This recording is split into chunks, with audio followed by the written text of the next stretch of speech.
There are people who are self-motivators, and then there are people who are not. I'm one of the people who are not self-motivators. David is a self-motivator. Things usually spur me into action. Trauma was one of the things that did motivate me to want to become educated, to learn. Once I realized that history was important, because if I had known the history of the Watchtower, I would probably have been released from it sooner. If my parents had known the Watchtower's history, they may have never become involved, and then I would never have been a witness. But it was the trauma of living through that experience that helped me to realize that history matters. So I mentioned in the previous video that I did that I had put in place goals. The second goal that I mentioned was to read 2 Bible commentaries for every Bible book. So I did start on that road when we left the Watchtower. But after a time, I found that it was helpful to me to be on a schedule. And the thing that helped me to get on a schedule was I volunteered to be a Sunday school teacher. That way I could be learning and teaching at the same time. Both those things actually help you. If you have to explain what you believe or a teaching, you have to know your material. And if you are trying to teach it to a child, you really have to know your material, because children are very observant. You have to be able to communicate it well. So that helped me. And there's another plus to that, is that if you share, it helps you to retain what you're learning. So this whole episode here is I wanted to just share with you some things that helped me in my learning and in teaching. I started a quote page in my computer, and every time I read something that was explained well, I would add it to my quotation file. I also sought books that would be good for teaching children. I didn't want them to be dumbed down or speaking down to children, but I also didn't want them to be too technical, and I wanted them to give illustrations and things that could easily be used with children, quotes that they could understand. So today I just wanted to show you some of the tools that I used when I was teaching Sunday school and when I was educating myself. For example, I would recommend the Tyndale set. Tyndale New Testament commentaries. I'm just going to show you 2 different styles, because if you're looking for the book, you're going to find they have different styles. They also have Tyndale Old Testament commentaries. So there's 2 styles. This is a hardback. That's a soft one, but different kind of pattern to the page. So if you're looking for them, this might help you. The reason I like the Tyndale set is because each book is by different authors. You're going to get a real variety of styles of teaching, styles of writing. So you're going to find who you like to read and who explains things in a way that helps you to understand them. Also, it gives you some experience with people from different denominations as to how they teach and what they teach. I just thought of this now, but when I first started reading commentaries, I would sometimes be given discouraging words from people saying, "Oh, commentaries, don't read commentaries, they're all contradicting each other." But what I found when I was reading them is that they don't contradict themselves.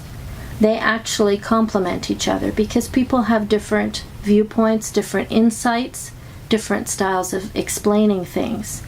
So on core things, they agree with one another. The differences are going to be a lot further apart than you would think if you've heard that kind of propaganda before, that they all contradict each other. Another person that I really enjoyed, this is just one author, Warren Wiersbe. He does a whole series of books that are nicknamed the B books. The reason is that they all start with B. Be right. This one's on Romans. This one is on 1 John, and it's called Be Real. They were also published in bigger format, just so that you, if you're looking for them. This one is on 2 Corinthians, Be Encouraged. And then we've got Be Hopeful on 1 Peter. We've got Be Victorious, the book of Revelation. The good thing about this is just the title itself gives you a key to the theme of the book, the subject of the book.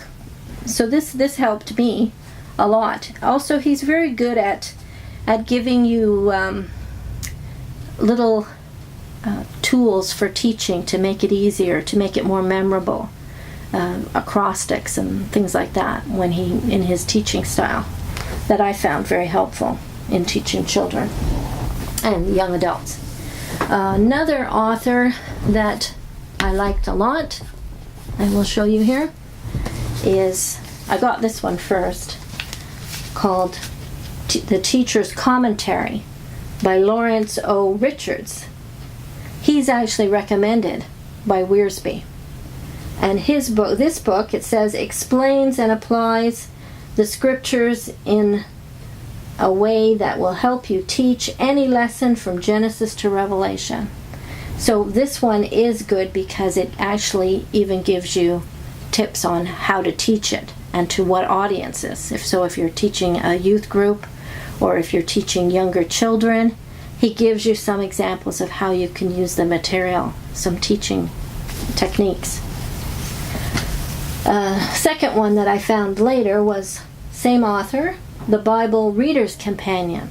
This is a guide to every chapter of the Bible. So I found that a great assistance as well when I was researching for lessons. Okay, a couple more that I really appreciated. Alexander Maclaren. If I'm doing a passage of scripture, I would always try and find if Alexander Maclaren had something to say on it. He is from the Victorian age, but he writes, there's like maybe 20 or more volumes, and he covers Bible books from Genesis to Revelation as well. These were originally sermons that he gave to his congregation in England. He was from England, a Baptist minister, I believe. Is that right? Yeah, a Baptist preacher. And so his books have a real warmth to them, lovely illustrations, and I just found the men from that generation wrote in a very different way to modern authors who tend to be maybe a little more sounding a little more cold, I guess. I don't know how to say that. Maybe very informative, the newer authors. But there's a warmth in the older authors that I really appreciate. So anything by Alexander Maclaren is useful. Another one is J.C. Ryle. David talked about him in one of his videos, a book called Holiness. But he does an excellent the four Gospels. He does an excellent exposition of the four Gospels. So I found that I frequently use these, found quotes that I could use with children. And he also has this warmth in his style that I appreciated. So I just wanted to show you today some of the tools that helped me to unlearn things that I'd gotten from the Watchtower, things that were not correct teachings. It helped me to unlearn them and also to replace them with good teaching. So buy some books and get reading.